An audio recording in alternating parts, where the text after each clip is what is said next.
Assalamualaikum warahmatullahi wabarakatuh. Halo teman-teman, perkenalkan nama Ibu Syifa Fauzia, Ibu mahasiswa PLP dari UIN Syarif Hidayatullah Jakarta. Hari ini Ibu akan menyampaikan materi tentang struktur dan kaidah kebahasaan teks fabel. Dengarkan ya teman-teman. Nah, sebelum kita memulai pembelajaran, Ibu akan menyampaikan kompetensi dasar hari ini. Kompetensi dasar 3.12 yaitu menelaah struktur dan kebahasaan teks fabel yang dibaca atau didengar. Indikatornya ada 4. Yang pertama, menjelaskan karakteristik bagian-bagian struktur cerita fabel. Yang kedua, mengidentifikasi struktur fabel. Yang ketiga, mencermati penggunaan kata atau kalimat pada cerita fabel. Dan yang terakhir, melengkapi cerita fabel sesuai struktur dan kaidah kebahasaan cerita fabel. Tujuan pembelajarannya ada 4. Yang pertama, peserta didik mampu menjelaskan karakteristik bagian-bagian struktur cerita fabel. Yang kedua, peserta didik mampu mengidentifikasi struktur fabel. Yang ketiga, peserta didik mampu menyimpulkan penggunaan kata atau kalimat pada cerita fabel. Dan yang terakhir, peserta didik mampu melengkapi cerita fabel sesuai struktur dan kaidah kebahasaan fabel. Sebelum membahas tentang struktur fabel, Ibu akan menjelaskan terlebih dahulu apa itu fabel. Mungkin teman-teman sudah sering mendengar kata fabel, namun apakah teman-teman tahu apa itu fabel? Fabel merupakan cerita yang menggambarkan watak dan budi manusia yang pelakunya binatang, yang berisi pendidikan moral dan budi pekerti. Jadi, fabel ini merupakan cerita dongeng yang tokohnya itu adalah binatang, namun watak dan budi pekertinya sama seperti manusia. Biasanya di dalam fabel terdapat pesan moral yang bisa kita ambil hikmahnya atau pelajarannya. Fabel memiliki 4 struktur. Yang pertama, orientasi. Orientasi merupakan bagian awal dari suatu cerita fabel yang berisi pengenalan tokoh, watak, latar tempat, dan waktu. Jadi, orientasi ini isinya pengenalan tokoh, watak, latar tempat, dan waktu. Yang kedua adalah komplikasi. Komplikasi ini berisi konflik atau permasalahan antara satu tokoh dengan tokoh yang lainnya. Biasanya di dalam struktur komplikasi ini, masalah atau konfliknya ini sedang berada di puncak-puncaknya. Nah, selanjutnya yang ketiga adalah resolusi. Resolusi ini biasanya ditandai dengan meredanya masalah dalam cerita fabel tersebut. Selain itu, resolusi juga berisi pemecahan masalah atau konflik yang ada di dalam cerita fabel tersebut. Yang keempat yaitu koda. Koda ini boleh ada atau tidak ada. Biasanya terdapat di bagian akhir dari cerita fabel. Koda berisi perubahan yang terjadi pada tokoh dan pelajaran atau pesan moral yang bisa kita ambil hikmahnya dari cerita tersebut.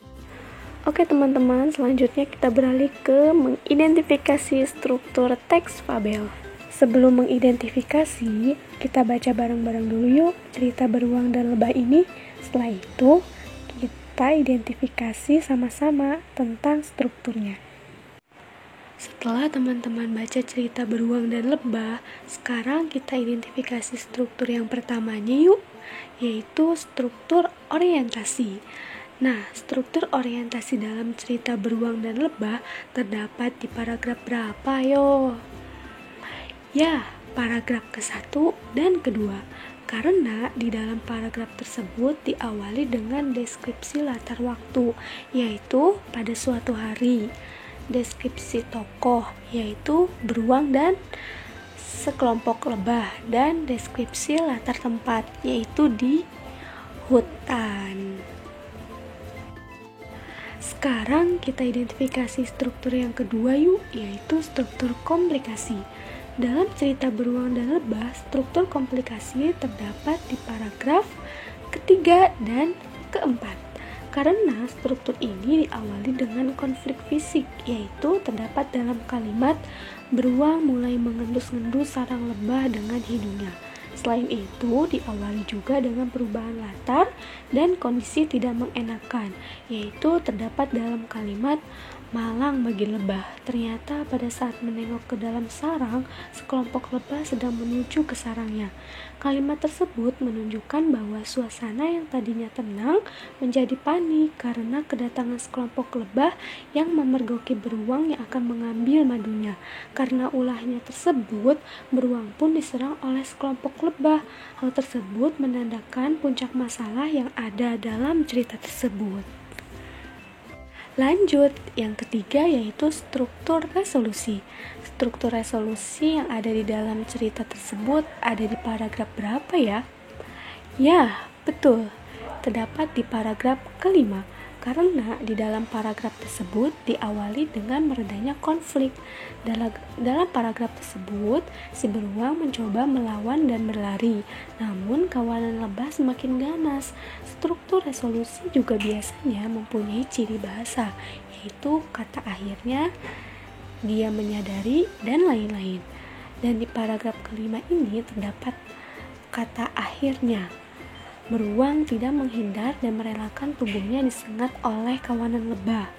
Hal ini menandakan bahwa paragraf tersebut masuk ke dalam struktur resolusi.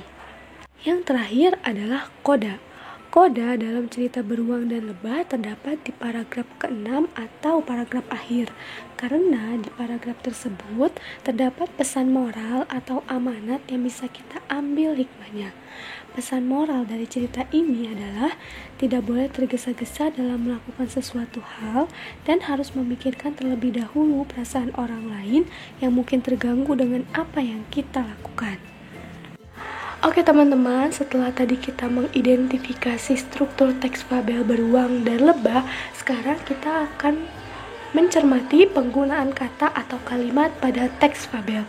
Yang pertama ada penggunaan pilihan kata atau diksi. Teman-teman tentu sudah tidak asing ya dengan kata-kata diksi. Nah, diksi ini digunakan untuk menunjukkan latar, baik latar suasana, latar waktu, ataupun latar tempat. Pemilihan diksi yang tepat juga dapat memudahkan pembaca untuk mengimajinasikan latar tersebut. Berikut adalah contoh diksi untuk menunjukkan latar. Nah, yang pertama latar suasana. Teman-teman bisa menggunakan diksi seperti hangat sinar matahari menyentuh kulit burung hantu. Hal ini menunjukkan suasana pagi. Jika teman-teman ingin menggunakan latar suasana siang, teman-teman bisa menggunakan diksi seperti matahari memecut kulit meninggalkan warna kemerahan. Nah, diksi tersebut menunjukkan suasana siang. Sedangkan contoh untuk latar tempat, teman-teman bisa menggunakan diksi seperti telaga 3 warna bak pelangi, atau di tengah hutan, atau di hutan belantara. Sedangkan untuk latar waktu, teman-teman bisa menggunakan diksi seperti kala itu, pada zaman dahulu, di siang hari yang terik, di malam hari yang syahdu, dan lain-lain. Selanjutnya adalah penggunaan sinonim dan antonim pada fabel. Teman-teman tentu tahu dong apa itu sinonim dan antonim. Sinonim merupakan persamaan kata, sedangkan antonim merupakan lawan kata. Fabel menggunakan variasi kata untuk menggambarkan atau mendeskripsikan sifat, baik sifat tokoh maupun sifat benda dan keadaan. Meskipun memiliki arti yang sama, akan tetapi pilihan kata yang tepat dapat mendeskripsikan sifat tokoh sehingga mempengaruhi nilai rasa pada pembaca. Contohnya di sini ada kata senang, tidak teratur, dan sedih. Ketiganya memiliki efek emosi yang lemah. Nah, sedangkan riang, gembira, berantakan, dan merana ini memiliki efek emosi yang kuat. Jadi, riang, gembira, berantakan, dan merana ini merupakan persamaan kata atau sinonim dari kata senang, tidak teratur, dan sedih. Namun bedanya, kata riang, gembira, berantakan, dan merana ini lebih memiliki efek emosi yang kuat atau mendalam. Sehingga hal itu mempengaruhi nilai rasa pada pembaca. Teman-teman, sekarang kita cari persamaan kata rajin, jujur, dan sombong yuk. Ibu hitung sampai 5 ya. 1, 2, 3, 4, 5. Sekarang kita kerjakan sama-sama yuk. Yang pertama, rajin. Sinonimnya yaitu giat atau tekun. Yang kedua, jujur. Sinonimnya adalah benar atau lurus hati. Yang ketiga, sombong. Sinonimnya adalah angkuh. Sekarang kita lanjut yang ketiga, yaitu penggunaan kalimat langsung. Apa itu kalimat langsung?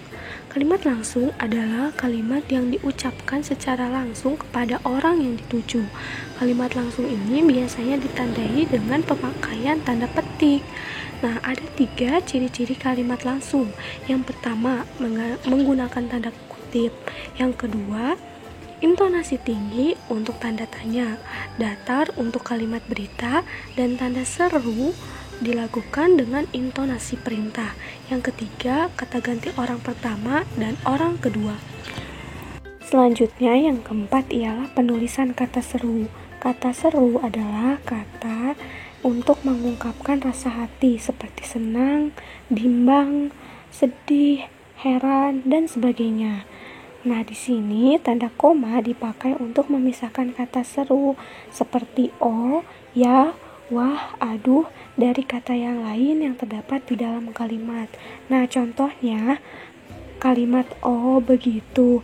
Kata seru oh-nya ini dipisah dengan kalimat lain menggunakan tanda koma. Jadinya oh, koma begitu. Nah, yang kedua, tanda serunya itu wah. Untuk memisahkan dengan kalimat lain maka menggunakan koma menjadi wah, koma, bukan main. Dan yang ketiga, kata serunya itu ya, dipisahkan menggunakan koma juga. Jadi hati-hati ya, nanti jatuh. Kemudian dalam teks fabel, hubungan waktu yang menyatakan permulaan atau awal menggunakan kata sejak, semenjak, dan sedari. Sedangkan untuk menyatakan hubungan waktu bersamaan menggunakan kata waktu, sewaktu, tatkala, seraya, dan sebagainya. Untuk menyatakan hubungan waktu yang berurutan menggunakan kata sebelum, setelah, sesudah, seusai, dan sebagainya. Nah, yang terakhir, untuk menyatakan hubungan waktu batas akhir menggunakan kata hingga, akhirnya, dan sampai. Yang kelima ialah penggunaan kata sandang si dan sang pada fabel. Apa sih kata sandang itu, teman-teman? Kata sandang adalah kata penentu atau pembatas yang letaknya di depan kata benda atau kata sifat. Kata sandang yang masih dipakai dalam bahasa Indonesia misalnya ialah kata si dan sang. Kata sandang tidak mempunyai arti dan juga tidak dapat berdiri sendiri. Namun, kata sandang memiliki fungsi yang penting untuk menentukan makna di dalam kalimat. Kaidah penulisan si dan sang terpisah dengan kata yang diikutinya. Kata si dan sang ditulis dengan huruf kecil, bukan huruf kapital. Contohnya sebagai berikut. Yang pertama, bagaimana caranya agar si kecil rajin belajar? Tanya ibu. Nah, kata kecil di sini penulisan huruf K-nya menggunakan huruf kecil, bukan huruf kapital. Karena kecil di sini bukan nama seseorang. Yang kedua orang itu, si kecil dan si kancil adalah pembantu di pasar. Nah, kata kecil di sini huruf K-nya menggunakan kapital karena kecil di sini dimaksudkan sebagai nama seseorang atau nama julukan.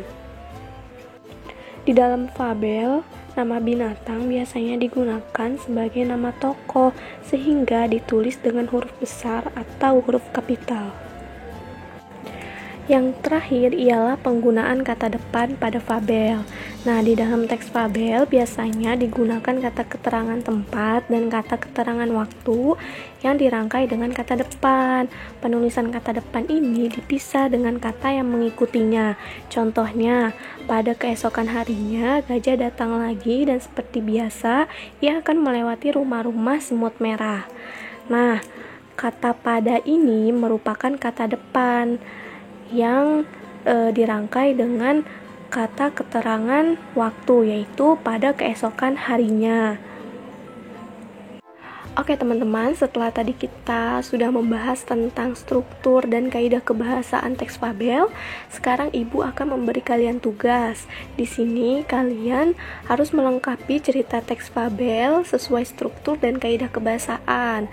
Nah, jangan lupa kalian beri judul yang sesuai dengan cerita tersebut ya. Dan nanti akan dikumpulkan ketika pembelajaran tatap muka. Jadi jangan lupa dikerjakan ya teman-teman. Sekian dari Ibu, kurang lebihnya mohon maaf. Wassalamualaikum warahmatullahi wabarakatuh.